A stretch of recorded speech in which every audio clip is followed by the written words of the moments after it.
On the eve of the National Day for Truth and Reconciliation, Manitobans are preparing to pause and reflect on the impact of residential schools and remember the children who never made it home.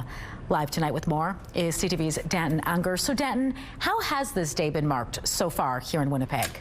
Merely early this morning, residential school survivors, Indigenous elders, and Winnipeg police officers gathered together for a somber ceremony, a first of its kind for the Winnipeg Police Service.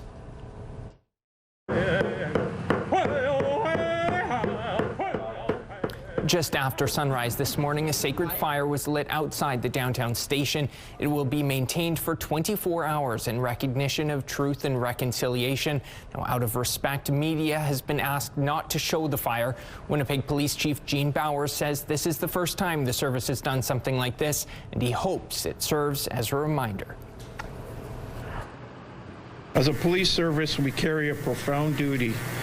More than serving and protecting, that duty is about listening, learning, and repairing relationships. We must acknowledge that at times the relationship between police and Indigenous communities has been strained, marked with harm and mistrust. The police service noted this sacred fire as an opportunity to put words into action, reflect on the past, and move forward in a good way, while some residential school survivors at the ceremony say this was a true act of reconciliation. Meanwhile, over at Nadinawaymak, our relatives' place, Winnipeg's vulnerable and unhoused community were invited to participate in a special ceremony honoring survivors and their families. A sacred buffalo ceremony was held just outside the shelter on Disraeli Freeway this morning, hosted by Kiwetinook and Innu Minawewin. Those at the ceremony were invited to enjoy a buffalo feast prepared by students in the Culinary Skills Indigenous program at Red River College Polytechnic and receive free harm reduction education. The ceremony aims to restore cultural teachings and strengthen community connection. I'm wanting the wider community of Winnipeg and Manitoba to recognize how important this crew of people here are. I'm not talking about the staff I have. I'm talking about the people who have enough courage to come to this ceremony, even when they might have really nothing, not even a bed to sleep on.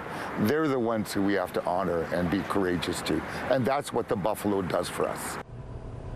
Kim CO Barry Lavely says while this ceremony is a win for the community, there's still a long way to go before reconciliation is fully achieved across Canada. He points to the disproportionate number of Indigenous people experiencing homelessness in Winnipeg. Danton, what other ways can Manitobans mark Truth and Reconciliation Day tomorrow?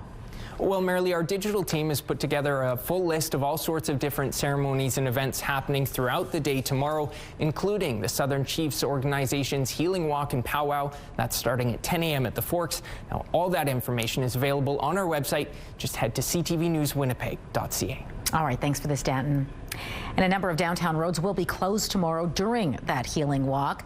The walk is happening along a route running from the Forks to RBC Convention Center. Roads impacted include Main Street from York Avenue to Portage Avenue and Portage from Main to Edmonton Street. Those closures run from 10 to 4. And Edmonton Street from Portage to the Convention Center will also be closed from 8 to 5.